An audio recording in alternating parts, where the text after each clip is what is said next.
Good morning students.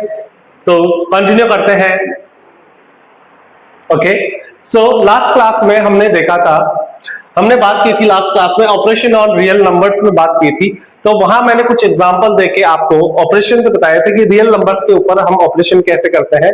Operation like addition कैसे किया जाता है, सब्ट्रैक्शन कैसे किया जाता है, मल्टीप्लिकेशन कैसे किया जाता है एंड डिवीजन कैसे किया जाता है। ये लास्ट क्लास में मैंने आपको बताया है। ओके, सो वही चीज हमने देखी, तो कुछ एग्जांपल और देखते हैं। उसके बाद हमने कुछ आइडेंटिटीज देखी थी, कुछ इंपॉर्टेंट आइडेंटिटीज देखी थी। तो उन आइडेंटिटीज के बेसिस पे हम यहाँ पे कुछ एग्जांपल करने वाले हैं कि इनको आइडेंटिटी को यूज करते हुए हम किस तरह से इन क्वेश्चंस को कर सकते हैं। ओके, तो चलो देखते हैं। कुछ एग्जांपल है यहाँ पे, जैसे मैंने यहाँ पे 4 एग्जांपल लिया, आपके एनसीईआरटी के एग्जांपल्स है ये। तो देखो इनको सॉल्व करते हैं। तो सबसे पहले यहाँ पे बात करते हैं हम पहले वाले एग्जांपल की। तो सॉल्यूशन में हमने सबसे पहले देखा नंबर 1, दैट इज क्या है, देखो 5 प्लस रूट 7 और यह है 2 प्लस रूट 5। तो देखो यहां से हमें देखने से इसको समझ में आ गया। तो यहाँ पे कौन सी आइडेंटिटी हमारी यूज हो रही है ये पहले हमें समझना होगा। तो हमने देखा यहाँ पे कि आइडेंटिटी यूज हो रही है हमारी। अगर मैं इसको कहूं ए, क्या कहूं मैं इसको ए, इसको मैं कहूं बी, तो ऑब्वियस से बात है ये बी और सी तो नहीं, ए और बी तो नहीं है, इसका मतलब ये सी है और ये क्या है आपकी डी है। ओके, तो ये हमें समझ में आ रहा है, यानी कि ये एबीसीडी वाली आइडेंटिटी है। लेकिन मैं बात करूं वहां पे, तो जो हमारी एबीसीडी वाली आइडेंटिटी थी वो क्या थी, वो इस तरह से थी कि यहाँ पे क्या था, रूट ए था, रूट बी था, रूट सी था और रूट डी था, इस तरह से। लेकिन इसमें भी हमने देखा कि भाई यहां पर क्या है, यहां पे क्या है आपका रूट नहीं है, यहां पे रूट नहीं है बेसिकली। तो फिर ये आइडेंटिटी कैसे सॉल्व होगी? तो या तो आप पहले इस आइडेंटिटी को सॉल्व कर लीजिए, फिर आंसर आ जाएगा, या फिर मैं आपको यहाँ पे एक डायरेक्ट मेथड भी बताऊंगा, डायरेक्ट हम इसको किस तरह से सॉल्व कर सकते हैं। तो चलो देखते हैं। तो अगर मैं ये वाली आइडेंटिटी है, तो ये आइडेंटिटी यहां से देखो क्या बनेगी, मैं बताता हूं आपको। तो यहां से सबसे पहले देखो ए मल्टीप्लाई होगा किससे, ए इंटू सी। अब बिकॉज ए और सी दोनों के ऊपर रूट नहीं है, तो यहां से रूट हट गया है। नहीं, ओरिजिनल आइडेंटिटी में ये क्या था, अंडर रूट ए सी था, लेकिन यहाँ अंडर रूट नहीं है इसलिए ये हट गया, यानी ए इंटू सी आ गया। यहां से आ गया प्लस ए रूट डी, ए रूट डी आ गया। ओके, अब बी की बात करें तो रूट बी और सी है, यानी कि सी रूट बी आ गया, और फिर यहां पे आ गया रूट बी डी आ गया। क्या आ गया, रूट बी डी। तो इस तरह से ये आपकी आइडेंटिटी बन जाती है ना। तो आप सिंपली इसको इस तरह से, अगर ये आइडेंटिटी यूज करना चाहो तो इस तरह से आपको यूज कर सकते हो। अदरवाइज मैं तो कहूं सिंपली यहाँ पे एक बाइनोमियल है और बाइनोमियल है, इनको सिंपली मल्टीप्लाई करना है। तो किस तरह से हो जाएगा, देखो सिंपली सबसे पहले 5 मल्टीप्लाई होगा 2 से, तो ये हो जाएगा 5 इंटू 2। ओके, उसके बाद में 5 होगा रूट 5 से, यानी कि 5 रूट 5 आ जाएगा। ओके, फिर आपका रूट 7 होगा 2 से, यानी कि 2 रूट 7 आ जाएगा। ये मल्टीप्लीकेशन हो रहा है ना, ये मल्टीप्लाई है, ये भी मल्टीप्लाई है, और मैं इसकी भी बात करूं तो ये भी आपका क्या है, मल्टीप्लाई है। Okay, and the last one root 7 root 5 से मल्टीप्लाई हो जाएगा, रूट 7 इंटू रूट 5। ओके, इसको सिंप्लीफाई कर लेते हैं। यहां से आया 5 2 जा 10, यहां से आया 5 इंटू रूट 5। अब इसका कुछ नहीं कर सकते, तो ये 5 रूट 5 ही लिखा जाएगा, इसको 5 रूट 5 ही लिखा जाएगा। ओके, यहां पे बात करें 2 रूट 7, तो ये भी 2 रूट 7 ही लिखा जाएगा, और यहाँ पे 7 और दोनों रूट में है, यानी कि रूट 35 हो जाएगा। अब अगर ये परफेक्ट स्क्वायर बनना है तो बाहर आ जाएगा, वरना कोई दिक्कत नहीं है। अब यहाँ पे हमने देखी 4 टर्म्स है, देखो ये 10 ओनली सिंगल टर्म है, यानी कि एक प्रॉपर नंबर है। ओके, यहां पे बात करें तो यह क्या है, रूट 5 में है, ये रूट 7 में और ये रूट 35 पे। इसका मतलब यहाँ पे कोई भी लाइक टर्म्स नहीं है, तो फर्दर आगे ये सॉल्व नहीं होगा, और यही क्या हो जाएगा, इसका आंसर हो जाएगा, यही इसका आंसर हो जाएगा। आई थिंक आपको समझ में आया होगा कैसे करना है। ओके, चलो अब बात करते हैं यहाँ पे दूसरे एग्जाम्पल की बात करते हैं। तो देखो ये हो गया आपका फर्स्ट। ओके, अब बात करते हैं यहाँ पे सेकंड की। तो सेकंड वाला क्या कह रहा है, सेकंड वाला कह रहा है 5 प्लस रूट 5। क्या है, 5 प्लस रूट 5, और यहाँ है 5 माइनस रूट 5। अब इसको किस तरह से करेंगे, तो यहाँ पे भी हम आइडेंटिटी यूज करने की कोशिश करेंगे। तो हमने देखा यहाँ पे आइडेंटिटी क्या है आपकी, कि अगर मैं बात करूं, अगर मैं इसको a कहूं और इसको क्या बोलूं, रूट b बोलूं। ओके, तो ये a प्लस रूट b है, और ये क्या है आपका a माइनस रूट बी है। ओके, बहुत सिंपल सी है। तो a प्लस रूट बी और a माइनस रूट बी, ये आइडेंटिटी है हमने देखी थी, और ये क्या हो जाती है, ये हो जाती है a स्क्वायर। यहां से क्या मिलेगा, इस थोड़ा सा छोटा लिखते हैं इसको, हाँ, तो ये क्या मिलेगा, देखो a प्लस रूट बी और यहां से a माइनस रूट बी और ये मिलेगा a स्क्वायर माइनस बी। ये आइडेंटिटी हमने देखी है यहाँ पे। तो इस आइडेंटिटी को यूज करके आप सिंपली इसको सॉल्व कर सकते हैं। तो यहां से क्या मिल जाएगा आपको, देखो 5 का स्क्वायर ये तो हो गया और माइनस में b आएगा, b मतलब जो अंदर है दैट इज 5। यहां से मिलेगा आपको 25 माइनस 5 दैट गिव्स यू 20। तो ये सिंपली यहां पे ये सॉल्व कर लिया हमने और इसका आंसर हमारे पास आ गया क्या, 20। बोलो कोई दिक्कत है इसमें? नहीं, सिंपल था। ओके चलो बात करते हैं आगे। आगे 2 एग्जांपल है और वो भी करते हैं। इसका तुम चाहो स्क्रीनशॉट ले सकते हो, ठीक है। ओके चलो तो बात करते हैं यहां पे तीसरा वाला example, third example. Third example क्या कह रहा है देखो, तो थर्ड एग्जांपल है आपका √3 प्लस √7 और ये क्या है, होल स्क्वायर। यानी कि होल स्क्वायर ऑफ √3 प्लस √7 है। इसका मतलब ये क्या बन गया, ये बन गया हमारे पास √a प्लस √b और इसका क्या, होल स्क्वायर। और ये क्या होता है, ये हमने किया था, यहां पे आ जाएगा आपका a plus 2 √ab plus b। ये आइडेंटिटी हमने देखी थी, देखी थी ये आइडेंटिटी, बिल्कुल। तो ये आइडेंटिटी यहां पे यूज कर लेंगे। ओके देखो बहुत ही सिंपल समझ में आ रहा है। ये √a है, ओके, ये √b है। तो इसका जब हम होल स्क्वायर ओपन करेंगे तो ये मिलेगा हमें a plus 2 √ab plus b। इस तरह से आइडेंटिटी से भी यूज कर सकते हैं या इसको डायरेक्ट भी कर सकते हैं अपन। तो यहां से क्या मिलेगा, इस आइडेंटिटी को यूज करते हुए, यहां पे a क्या है, a क्या है आपका, ये है दैट इज 3। इसका मतलब यहां क्या आ जाएगा, 3 प्लस 2 और ये a और b रूट के अंदर जाएंगे यानी कि 3 into 7 ये मल्टीप्लाई हो गया और प्लस b यानी कि 7 आ जाएगा। यहाँ पे सिंप्लीफाई कर लो, यहां से ये देखो ये और ये दोनों टर्म्स कैसी है, ये लाइक टर्म्स है। तो 7 और 3 क्या हो जाएगा आपका, 10 बन जाएगा क्योंकि दोनों सेम साइन है। ये भी पॉजिटिव ये भी पॉजिटिव, तो ऐड हो जाएंगे और यहां से आ जाएगा प्लस 2 और ये √21 हो जाएगा। अब √21 परफेक्ट स्क्वायर है नहीं, इसलिए यही क्या हो जाएगा, आपका आंसर हो जाएगा। क्या हो जाएगा, यही आपका आंसर हो जाएगा। बोलो बात समझ में आई, इजी थी। चलो नेक्स्ट बात करते हैं यहां पे नंबर 4। एग्जांपल क्या है आपका, नंबर 4। तो एग्जांपल नंबर 4 क्या कह रहा है देखो, एग्जांपल नंबर 4 फिर वही आ गया हमारा। तो यहां से क्या आ जाएगा, नंबर 4 √11 माइनस √7 और ये √11 प्लस √7। अच्छा अब देखो, चाहे ये a प्लस बी हो या a माइनस बी हो, चाहे पहले a minus b a plus b हो, चाहे a plus b a minus b, एक ही बात है। तो यहां पे सिंपली हमें इसको देख के आइडेंटिटी पता चल गई। कौन सी आइडेंटिटी लग रही है यहाँ पे, यहां आइडेंटिटी यूज हो रही है यानी कि √a माइनस √b और यहां √a प्लस √b और यहां से मिल जाएगा a माइनस बी। क्या मिलेगा, सिंपली हमें a माइनस बी मिलेगा। तो ये आइडेंटिटी हम यहाँ पे यूज करने वाले हैं। तो यहां से आंसर आ जाएगा 11 माइनस 7 यानी कि आपका आंसर आ गया 4। क्या आ गया, 4। बहुत ही सिंपल सा एग्जांपल था। आई थिंक आपको ये समझ में आया होगा। तो इस तरह से हमने ऑपरेशन ऑन रियल नंबर्स के ऊपर कुछ एग्जांपल्स और देखे हैं, तो आपको बहुत ही सिंपली समझ में आ गया होगा। अच्छा इसके बाद में क्या है, कुछ एग्जांपल्स और है या कुछ एग्जांपल्स की बात करें हम, तो कुछ क्वेश्चंस और है आपके, जिनको भी आप क्या कर सकते हो, आप देख सकते हो, सिंपली आप सॉल्व कर सकते हो। एक्सरसाइज के क्वेश्चन सॉल्व करने की ट्राई करना। फिर भी आपको नहीं आते हैं तो मैं अलग से एक क्लास और लेके आऊंगा जिसमें मैं एक्सरसाइज को कवर करूंगा। जितने भी इसमें फर्स्ट चैप्टर में एक्सरसाइज है उन सबको मैं कवर करूंगा। ओके आई थिंक समझ में आ गया। चलो तो अब बात करते हैं नेक्स्ट टॉपिक की। अब नेक्स्ट टॉपिक क्या है आपका यहाँ पे,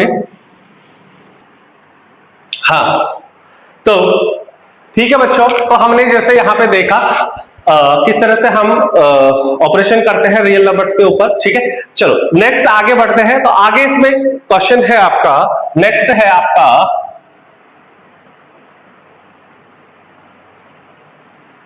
rationalise the denominator, rationalise the denominator. अच्छा इसका मतलब क्या है, रैशनलाइज द डिनोमिनेटर का क्या मतलब है, देखो समझना इस चीज को पहले समझेंगे। तो रैशनलाइज द डिनोमिनेटर का क्या मतलब है, जैसे हमारे पास कोई भी एक रियल नंबर है, लेट सपोज जैसे मैंने यहाँ पे एक एग्जांपल लिया, मैंने लिखा कि मेरे पास 1/रूट है, यानी कि अगर मैं इसकी बात करूं तो ये p/q की फॉर्म में हम इसको समझ सकते हैं कि ये p/q की फॉर्म में एक रियल नंबर है यहाँ पे। तो सिंपली आपने एक चीज देखा कि ये जो डिनोमिनेटर वाला पार्ट है, ये जो डिनोमिनेटर वाला पार्ट है, ये डिनोमिनेटर जो है ये क्या है, अंडर रूट में है। अंडर रूट में है मतलब ये इरेशनल नंबर है, किसकी फॉर्म में है, इरेशनल नंबर है। ओके, तो आपको करना क्या है, ये जो रेशनल नंबर है इसको रेशनल बनाना है। तो इरेशनल को आपको क्या बनाना है, रेशनल बनाना है। तो इसी को कहते हैं, और किसको बना रहे हैं, डिनोमिनेटर को कर रहे हैं, इसलिए इसको बोला जाता है आपको रेशनलाइज द डिनोमिनेटर। क्या समझ, क्या बोला जाता है, रेशनलाइज द डिनोमिनेटर। तो डिनोमिनेटर में हमारे पास सिंपली मैं इसको कहूं, सिंपल वर्ड्स में मैं कहूं, यानी कि जो डिनोमिनेटर में हमारे पास जो भी नंबर है वो हमारा इरेशनल नहीं होना चाहिए, वो नंबर हमारा इरेशनल नहीं होना चाहिए। तो इसको हम कैसे सिंप्लीफाई करते हैं, किस तरह से सॉल्व करते हैं, तो यहां पे हम कुछ 2-3 मेथड देखेंगे, 2-3 एग्जांपल देखेंगे, आप समझते हैं। ठीक है, चलो तो हम सबसे पहले क्यों ना यही एक एग्जांपल लेते हैं, और क्वेश्चन किस तरह से होगा आपका,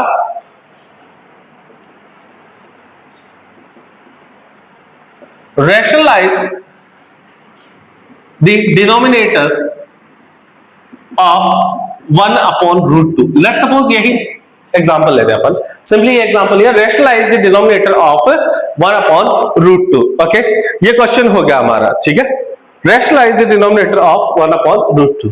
तो देखो किस तरह से किया जाता है, बहुत ही सिंपल तरीका है। अच्छा, जब इस तरह का सिंगल टर्म वाला, जैसे कि हमारे पास 1/√2 मिल गया, ये √2 1/√2 मिल गया, तो बहुत ही सिंपल सा मेथड होता है इसका। आपको करना क्या है कि डिनोमिनेटर में जो भी टर्म है उसको चेक करो क्या है।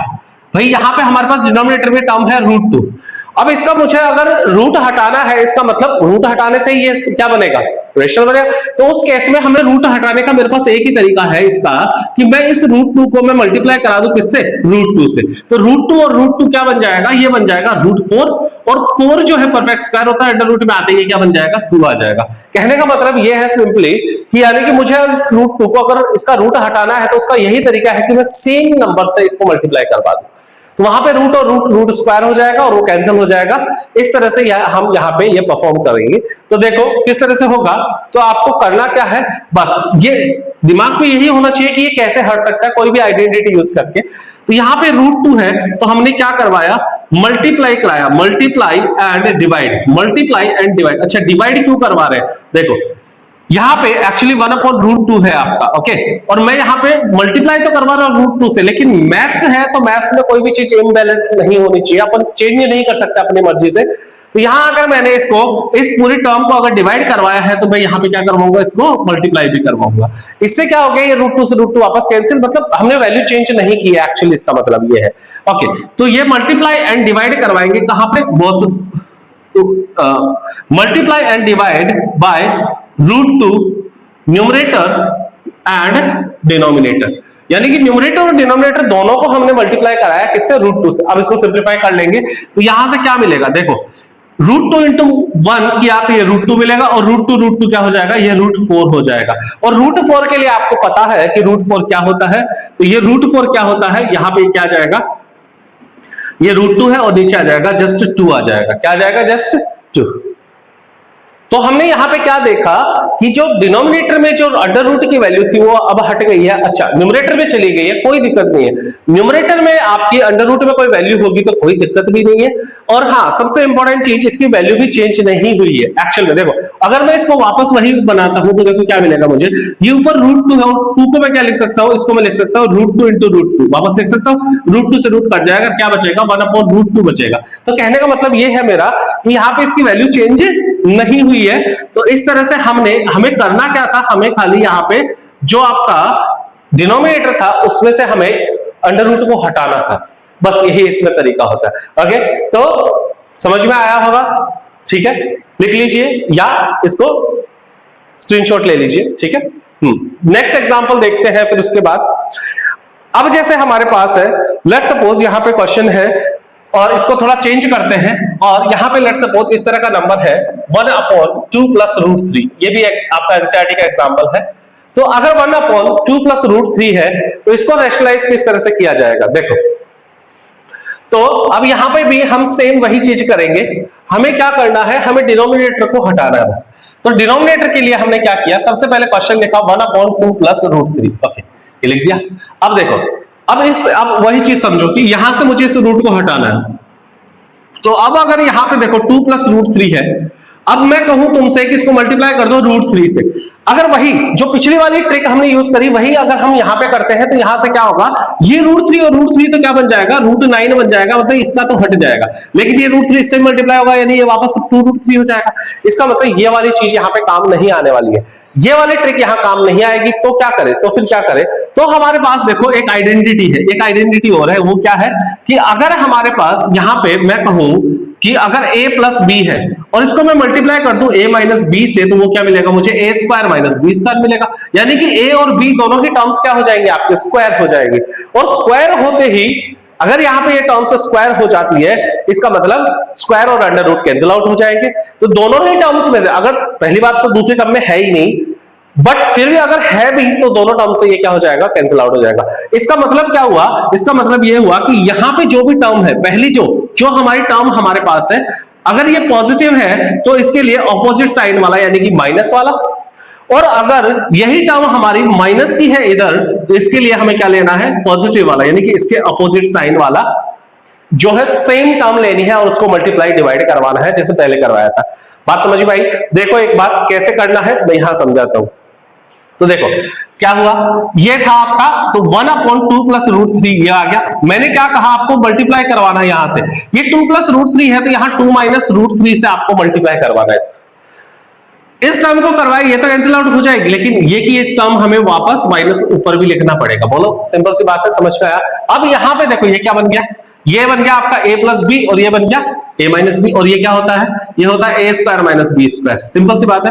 तो ये आइडेंटिटी यहां पे काम आ जाएगी, ये आइडेंटिटी जैसे ही यहां पे लगेगी तो यहां पे ये क्या बन जाएगा, देखो आगे देखते हैं। तो यहां से ऊपर तो सिंपल है, देखो 1 मल्टीप्लाई हो रहा है 2 माइनस √3 से, 1 मल्टीप्लाई हो रहा है किससे, पूरे से, यानी कि 2 माइनस √3 से मल्टीप्लाई हो रहा है। ओके, नीचे क्या हो रहा है, a plus b a minus b, और इसको क्या लिखेंगे, a square minus B square, यानी कि 2 का स्क्वायर, और यहां क्या आ जाएगा माइनस √3 का होल स्क्वायर। बहुत ही सिंपल सा यहां पे मिल गया। अब चलो आगे सॉल्व करते हैं। आगे देखो क्या है, अब यहां से ऊपर तो ये 1 से मल्टीप्लाई हो रहा है, मतलब सेम वही टर्म हमें मिलने वाली है, यानी कि 2 माइनस √3 मिलने वाला है। लेकिन नीचे क्या हो जाएगा, 2 का स्क्वायर क्या होता है, 2 का स्क्वायर होता है 4, और माइनस अंडर√3 का स्क्वायर होता है दैट इज 3, यानी कि अंडर√3 इंटू अंडर√3 दैट इज 3, और यहां से मिल गया 2 माइनस √3 अपॉन में क्या आ गया 1। अब इस 1 को आप लिखो चाहे मत लिखो, तो सिंपली आपका आंसर आ गया क्या, 2 माइनस √3। तो कहने का मतलब यहां पे भी देखें तो देखो डिनोमिनेटर आपका रैशनलाइज हो चुका है, ये डिनोमिनेटर जो है आपका रैशनलाइज हो चुका है, और यहां पे तो है भी नहीं। ठीक है, एक ही बात है समझ के। तो किस तरह से ये जो क्वेश्चन देखा हमने, इसमें किस तरह से हमने एक डिनोमिनेटर को रैशनलाइज किया, आई थिंक आपको समझ में आ गया। चलो तो लिख लीजिए इसको भी, जल्दी से कॉपी कर लीजिए या स्क्रीनशॉट ले लीजिए। ठीक है, बात करते हैं नेक्स्ट एग्जाम्पल की। तो अब है हमारे पास एक और एग्जांपल है। लेट सपोज ये एग्जांपल 3 है हमारा, ये एग्जांपल 2 था, ये 3 है। यहां पे है 5 √5 माइनस √3। लेट सपोज ये एग्जांपल है हमारे पास। ओके, या इसको हम √3 इधर कर लेते हैं, √3 माइनस √5 है, कोई दिक्कत नहीं है, नेगेटिव में आएगी वैल्यू। समझते हैं इसको। चलो तो करें शुरू। तो देखो सेम फिर वही करना है, करना क्या है हमें, वही करना है। तो हाँ, तो इस बार क्वेश्चन है हमारा 5/√3 माइनस √5। ओके, तो देखो किस तरह से करना है।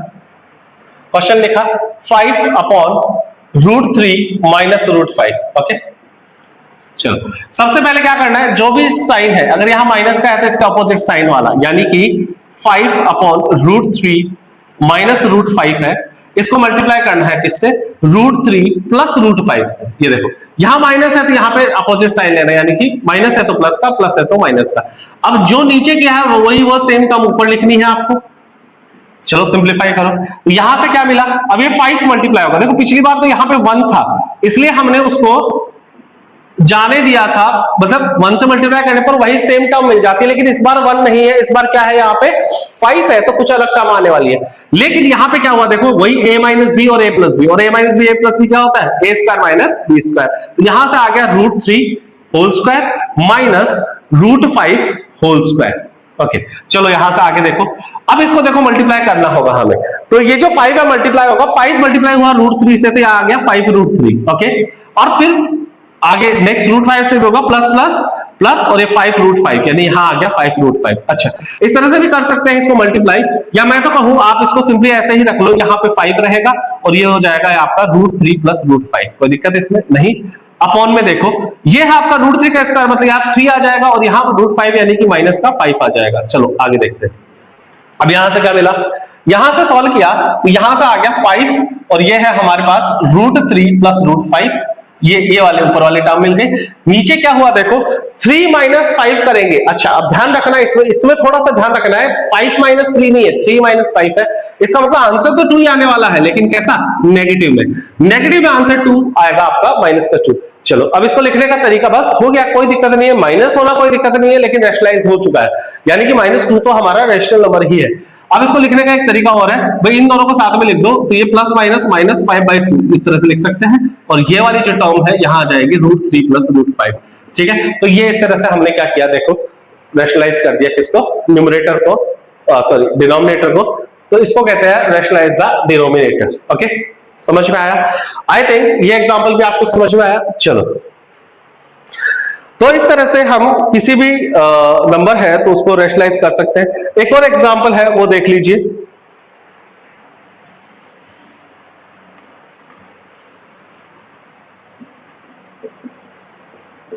हाँ, ये भी आपका एनसीईआरटी का एक एग्जांपल है, 7 + 3√2।